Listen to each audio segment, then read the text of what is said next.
नमस्कार, मैं आकांक्षा सक्सेना। आशा करती हूँ आप लोग बहुत अच्छे होंगे। आज इस पर्टिकुलर वीडियो में लंबे अंतराल के बाद बात होने वाली है निपुण भारत मिशन के बारे में, which is national initiative for proficiency in reading with understanding and numeracy. मतलब पूरे भारत का एक भी बच्चा जो 3 से 9 साल की एज ग्रुप में आता है वो पढ़ना सीख सके और अंडरस्टैंडिंग के साथ पढ़ते हुए जो संख्यात्मक नॉलेज है, जो न्यूमरेसी पर एक पकड़ है, उसको प्राप्त कर सके। तो क्या है ये पूरा मिशन, इसका बैकग्राउंड क्या है, आपका इसमें रोल क्या है, इसके गोल्स कैसे हैं, प्रोसेस क्या है और क्या टाइमलाइंस है जिसमें आपको इन गोल्स को अचीव करना है अपने बच्चों को साथ लेके चलते हुए। तो कोशिश करेंगे कि आपके सारे वो क्वेश्चन, सारी वो दुविधाएं, सारे वो कन्फ्यूज़न जिसके रहते हैं, आपने मुझे कई बार कई प्लेटफॉर्म से ये रिक्वेस्ट की कि मैं एक कॉम्प्रिहेंसिव वीडियो बनाऊं। पूरी कोशिश रहेगी कि आप तक ये मैसेज, ये वीडियो उन सभी कन्फ्यूजन्स को दूर करे, उन सभी इन्फॉर्मेशन को लेके आए जो आपको सशक्त करता हो। तो आइए सबसे पहले बात करते हैं इसके बैकग्राउंड की। तो 2015 में एक ग्लोबल पार्टनरशिप में कई सारे कंट्रीज़ ने मिलकर ये कमिटमेंट किया कि 17 SDGs which is sustainable development goals को साइन किया गया कि हम इन पर मिलकर काम करेंगे ताकि हमारा ह्यूमन रिसोर्स, हमारा ह्यूमन कैपिटल और जो नेचुरल रिसोर्सेज हैं उनको सस्टेनेबल फॉर्म में हम यूज़ करते हुए सब लोग, सारे देश एक साथ ग्लोबल प्लेटफॉर्म पे आगे बढ़ें। उन्हीं में SDGs 4.1.1B जो बात करता है इक्विटेबल एंड इंक्लूसिव एजुकेशन की। अब इसको समझें। एक रिपोर्ट जो वर्ल्ड बैंक और यूनेस्को के इंस्टीट्यूट ऑफ स्टैटिस्टिक्स से आती है वो ये एक कॉन्सेप्ट देती है। आई एम वेरी श्योर आपने अभी तक इसको नहीं सुना होगा और अगर सुना है तो बहुत अच्छी बात है। वो एक कॉन्सेप्ट की बात करती है लर्निंग पावर्टी। तो अभी तक आपने कई तरीके की गरीबियों के बारे में सुना होगा, लेकिन लर्निंग को एक पावर्टी के फॉर्म में डिफ़ाइन किया गया है। क्या है ये समझने की कोशिश करते हैं। बहुत सिंपल शब्दों में, कोई भी बच्चा जो 10 साल की उम्र से नीचा है, राइट, मतलब 10 साल की उम्र तक भी अगर आपको पढ़ना नहीं आया, रीड करना नहीं आया विद अंडरस्टैंडिंग, तो आप लर्निंग पावर्टी के शिकार हैं। और आप जानकर ये आश्चर्यचकित हो जाएंगे कि सारे कंट्रीज़ का अपना कैटेगरी होता है। कोई कंट्री लो इनकम ग्रुप में आती है, कोई मिडिल में आती है, कोई पुअर में आती है, कोई एडवांस में आती है। तो India being a middle income country और ऐसे बहुत से देश जो लो से मिडिल में आते हैं, एक पूरा डेटा कलेक्ट किया गया यूनेस्को और वर्ल्ड बैंक के थ्रू। तो ये पाया गया कि around 53% of the total kids under the age of 3 to 10 they are not able to read. मतलब समझ के साथ पढ़ना, reading with comprehension, reading with understanding is missing. और अगर पुअर इनकम ग्रुप वाली जो कंट्रीज़ हैं उनमें इस डेटा की बात की जाए तो it is 80%। Sustainable development goals हैं, उनको अचीव करना है। और एक बहुत बड़ा एजुकेशनल गोल जो नंबर 4 पे आता है SDGs में, जो पूरी ग्लोबल पार्टनरशिप पर हमें अचीव करना है, इस डेटा के साथ हम कैसे उसको मैच कर सकते हैं। मतलब हम अभी 2022 में बैठे हुए हैं और 8 साल में इस पावर्टी पर काम करना अपने आप में एक बड़ा चैलेंज है। इन्हीं सब चीज़ों को ध्यान में रखते हुए, और कोविड ने जो 2 साल में नुकसान किया है, मतलब आपने कई न्यूज़ पढ़ी होंगी, वो बताता है कि ये और वर्सन हो गया है। मतलब ये परसेंटेज सुधरा नहीं है, ये और ख़राब हो गया है। क्योंकि 2 साल तक वी ऑल नो कि एक रियल टाइम एजुकेशन जो होती है वो इम्प्लीमेंट नहीं हो पाई ड्यू टू कोविड पैंडमिक।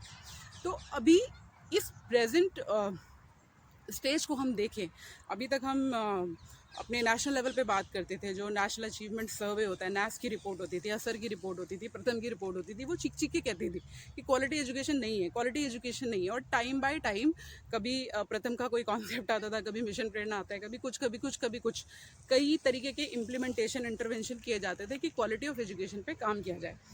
लेकिन जब आप एक ग्लोबल पार्टनरशिप में बनते हैं और एक ग्लोबल कमिटमेंट करते हैं कि हम इक्विटेबल और इक्वल एजुकेशन फॉर ऑल हम देंगे अपने सिटीजन्स को, तो ये एक प्रेशर आता है।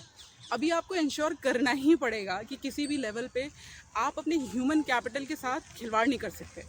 ह्यूमन कैपिटल मतलब आप ऐसे समझे, पूरे वर्ल्ड में इंडिया के पास बहुत सारी पॉपुलेशन है, लेकिन इंडिया के पास एक बहुत बड़ा प्रिविलेज है कि हमारा जो डेमोग्राफिक डिविडेंड है, मतलब जो लोगों की उम्र है, वो हमारे पास यंगर जनरेशन बहुत है। तो ये यंगर जनरेशन आगे चलकर अगर इनमें सही से इन्वेस्ट किया गया, ये अपने आप को बहुत अच्छे से ह्यूमन कैपिटल में कन्वर्ट कर पाए, तो ये एक एसेट हो जाएंगे। मतलब भारत एक ऐसा देश होगा जिसके पास सबसे ज़्यादा कमाने वाली जनसंख्या हो सकती है अगर उसका ह्यूमन कैपिटल अच्छा हो।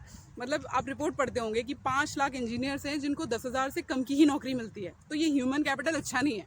तो कुल मिला के अगर बेसिक्स अच्छे हों, अगर फाउंडेशन अच्छा हो, तो ह्यूमन कैपिटल आगे ग्रो करेगा और वो कभी लाइबिलिटी नहीं बनेगा, वो एक एसेट बनेगा किसी भी कंट्री, किसी भी नेशन के लिए। तो ये बहुत मोटी चीज़ है कि हम ह्यूमन कैपिटल पे इन्वेस्ट करें, और किसी भी देश का वर्तमान ही उसका भविष्य है। तो जहाँ पर पूरे वर्ल्ड में करीबन 260 मिलियन बच्चे हैं जो आउट ऑफ स्कूल हैं, तो जो बच्चे स्कूल से बाहर है और वो नहीं पढ़ पा रहा, मान सकते हैं, लेकिन जो अंदर है, जो सिस्टम के अंदर है, जो रोज़ स्कूल आ रहा है, अगर वो भी समझ के साथ नहीं पढ़ पा रहा है, तो ये एक अलार्मिंग सिचुएशन है। इन सब को ध्यान में रखते हुए एक एजुकेशनल पॉलिसी आई, और बहुत सोची समझी पॉलिसी जो पूरे इंडियन एजुकेशन सिस्टम के ढांचे को हिलाती है, मजबूत करती है, और प्रेजेंट टाइम की नीड के अकॉर्डिंग कई फंडामेंटल्स पे काम करती है। वो आती है 2020 में। तो नेशनल एजुकेशन पॉलिसी 2020 में आई, और जुलाई 2021 में निपुण भारत मिशन आया, जिसका उद्देश्य बहुत साफ प्राइमरी एजुकेशन है, जिसे early childhood care and education या फिर बाल वाटिका कहते हैं, और उसके बाद कक्षा 1 से लेकर कक्षा 3 तक, मतलब कुल मिलाकर 3 साल से लेकर 9 साल के बच्चे, ये जो एज ग्रुप है, इसको रीड कराना, रीडिंग विद अंडरस्टैंडिंग। रीडिंग पे इतना जोर क्यों है?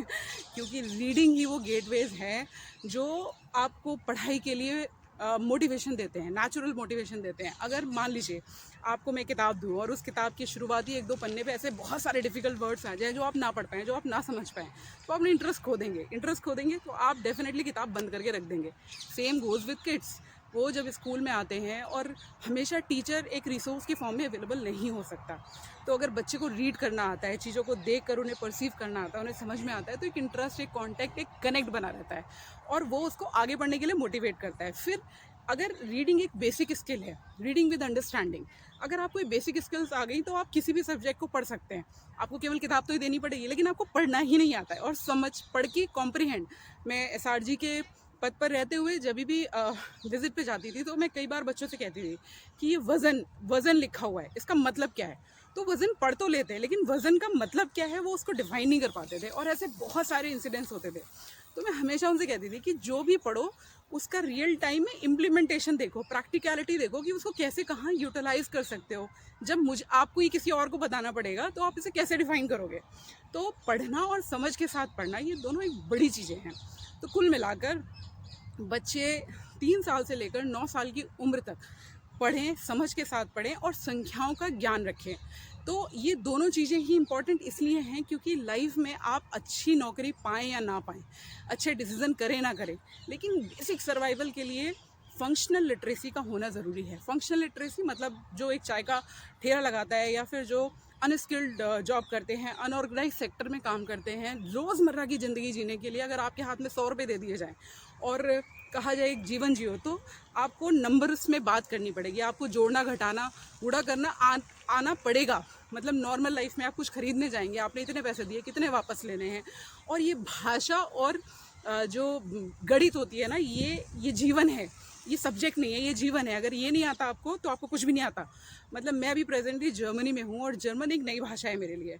तो ऑल आई अंडरस्टूड कि अगर आपको यहाँ सर्वाइव करना है, आपको स्टोर्स पे कुछ सामान भी लेने जाना है, तो आपको काउंटिंग तो आनी ही चाहिए। आप कैसे बताओगे कि आपको आइन चाहिए या द्राई चाहिए या आपको फुंड चाहिए, मतलब कितनी यूनिट्स कितनी चाहिए, तो आपको मैथ्स आनी पड़ेगी। वो सब्जेक्ट के लिए नहीं, वो सर्वाइवल के लिए है।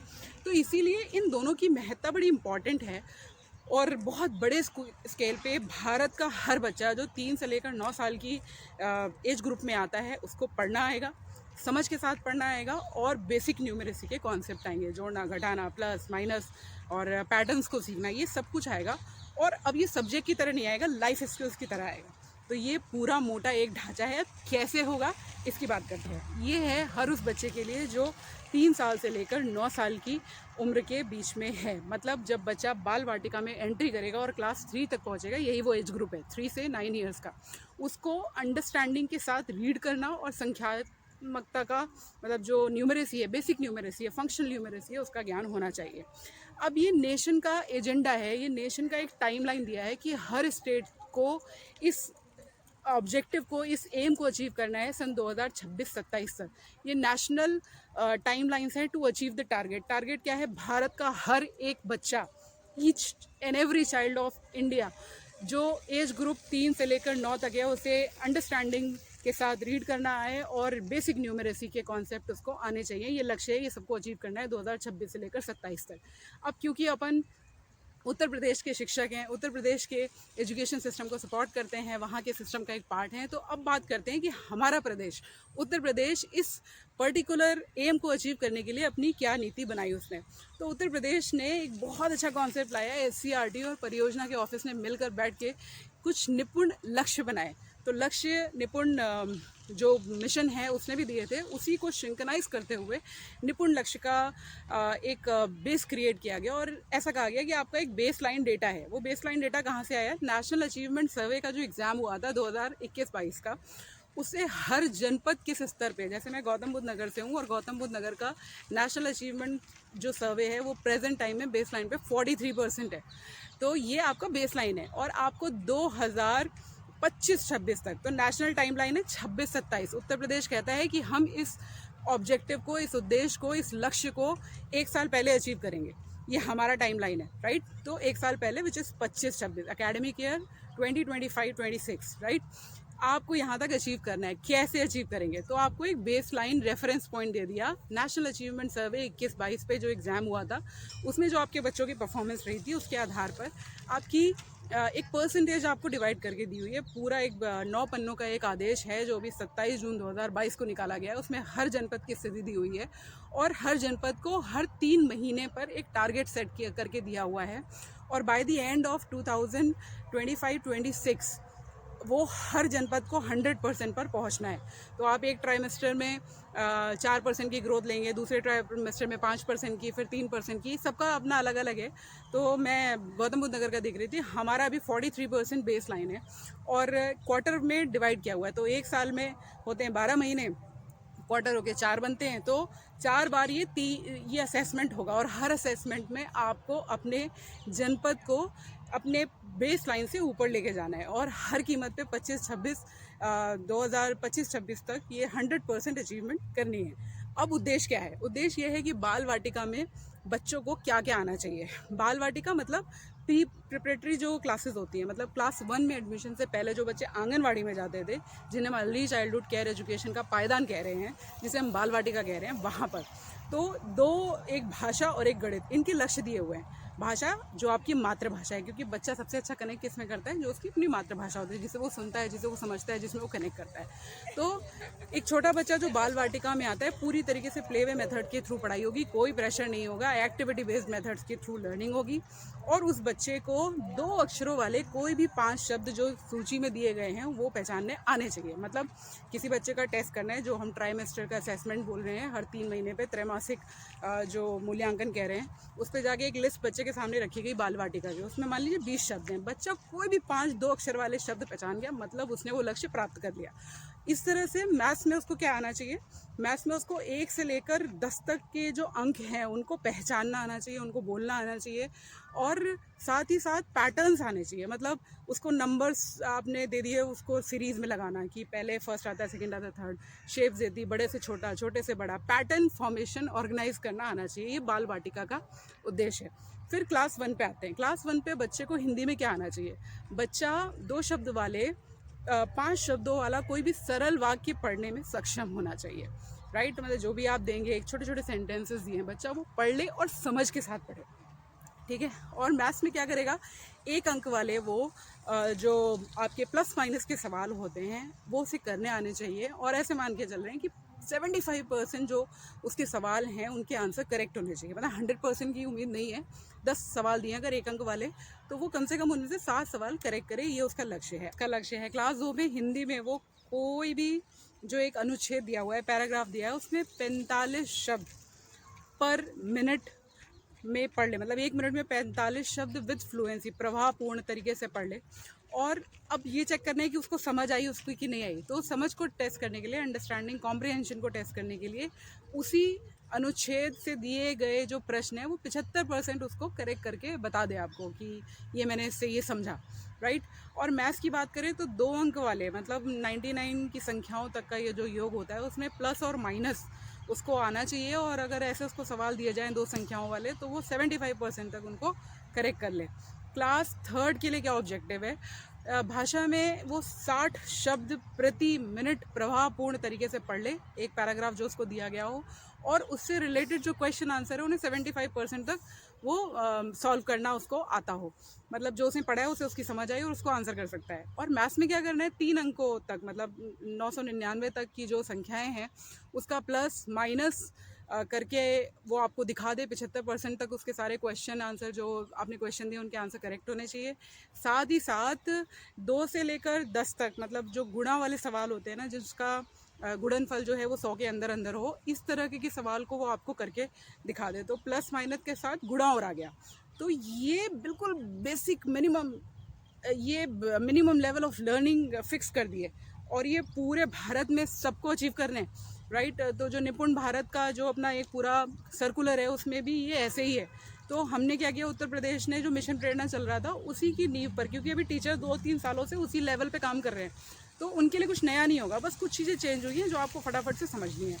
बाकी कई लोग मुझसे क्वेश्चन पूछ रहे हैं, तो यस, मिशन प्रेरणा अब नहीं है, निपुण मिशन पे ही आपको ध्यान देना है, निपुण भारत मिशन पे ही ध्यान देना है। ये नेशनल लेवल पे चलने वाला मिशन है। आपका प्रदेश इसको नेशनल टाइमलाइन से 1 साल पहले अचीव करने की अपेक्षा करता है। इसने अपना फोकस ऐसा किया हुआ है। आपको निपुण लक्ष्य दिए गए हैं, हर 3 माह पे आपका असेसमेंट होगा। इन लक्ष्यों की प्राप्ति बच्चों ने की या नहीं की, इसको लेते हुए अभी आप 2025-26 तक 100% पर अचीवमेंट करनी है। अब इसके साथ कुछ गतिविधियां दी गई हैं, इसी लेटर में इसका जिक्र किया गया है कि कैसे करेंगे। सबसे पहली चीज़ प्रचार प्रसार। तो जैसे मिशन प्रेरणा का हमने प्रचार प्रसार किया था, सबको जन जन तक पहुंचाया था।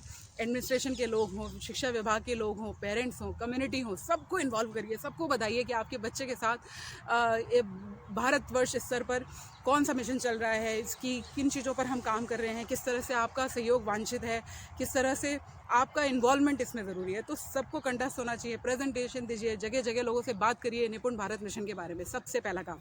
दूसरा, जो ARP SRG का जो टीम है वो जब सपोर्टिव सुपरविजन करे तो ध्यान दे कि activity based method of learning और रोचक गतिविधियाँ और ऐसे प्रैक्टिकल लर्निंग जो लाइफ स्किल को डेवलप करते हैं, बच्चों को इन गोल्स को अचीव करने में मदद कर रहे हों।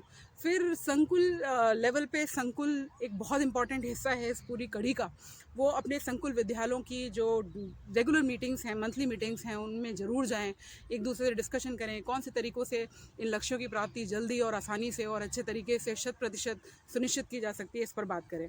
साथ ही साथ जो आपके दीक्षा का जो प्लेटफॉर्म है, जो निष्ठा की ट्रेनिंग्स हैं और जो ऑनलाइन ICT के जितने भी टूल्स दिए गए हैं जो बच्चों को एक्टिविटी, लर्निंग और इंगेजमेंट के लिए प्रिंट रिच एनवायरनमेंट दिया गया है, इन सबको फुली यूज़ करना है। जो 3 मॉड्यूल हैं, आधारशिला, ध्यानाकर्षण, संदर्शिकाएँ, इन सबको फुली यूज़ करते हुए जहाँ भी आपको लगता है रिमीडियल टीचिंग की ज़रूरत है, वो 18 टेक्निक्स जो मेथडोलॉजी दी हुई हैं ध्यानाकर्षण में, उनको यूज़ करें।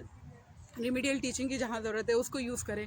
तो ऐसा नहीं है कि आपने जो 3 गीता, बाइबल, कुरान स्वरूप जो किताबें पढ़ी थी उनकी नॉलेज ज़ीरो हो गई। No, that is going to help you throughout your life as your teacher, right. तो उनको ज़रूर यूज़ करें। दीक्षा और NCERT द्वारा डेवलप किया गया जो कंटेंट है उसको क्लास में लेके आएँ, गतिविधि आधारित शिक्षण पे जोर दें। और कुल मिला के जो टीचर ट्रेनिंग है उसमें ट्रेनिंग हमेशा ज़रूरी होती है, क्योंकि कंटिन्यूस डेवलपमेंट हर किसी का ज़रूरी है। आपने जो पढ़ा था वो आज के टाइम में रेलिवेंट हो सकता है, लेकिन उसमें अडेप्टेशन की बहुत गुंजाइश होती है, तो उसके लिए सीखते रहना चाहिए। इसके लिए कंटिन्यूस प्रोफेशनल डेवलपमेंट चलेगा, शिक्षण प्रशिक्षण चलता रहेगा। और साथ ही साथ कम्युनिटी को इन्वॉल्व करना है, पेरेंट्स इन्वॉल्व रहें, इसके लिए बच्चों को डेली होमवर्क दें। आपकी जो डायरी है उसमें प्लानिंग के साथ उसको ज़रूर भरें, क्योंकि वो आपकी प्लानिंग को शो करेगा कि आप इस एम को अचीव करने के लिए क्या प्लान करते हैं, कैसे बच्चों के साथ काम करते हैं, आपने क्या किया और क्या आपका कल का प्लान है और क्या गैप है जिस पे आपको काम करना है। तो कुल मिला के बाकी सब कुछ सेम है। जो कुछ नई चीज़ें हैं वो ये कि अब जो निपुण भारत मिशन के जो लक्ष्य हैं उनको अचीव करने के लिए निपुण लक्ष्यों की जो SCERT और परियोजना कार्यालय ने मिलकर एक चार्ट आपको दिया है कि किस तरह से बाल वाटिका से लेकर कक्षा 3 तक तक भाषा और गणित के लक्ष्यों को अचीव करना है, किस तरह से आपके बेसलाइन जो डेटा है जो NAS के एग्ज़ाम के आधार पे आपको दिया गया है उससे आपको कैसे 100% की अचीवमेंट करनी है, उसके लिए आपके त्रैमासिक गोल बना दिए गए हैं। तो वो लगा लीजिए अपने स्कूल में सामने कि आपका ज़िला अभी कहाँ पर है और आपको कहाँ पहुँचना है।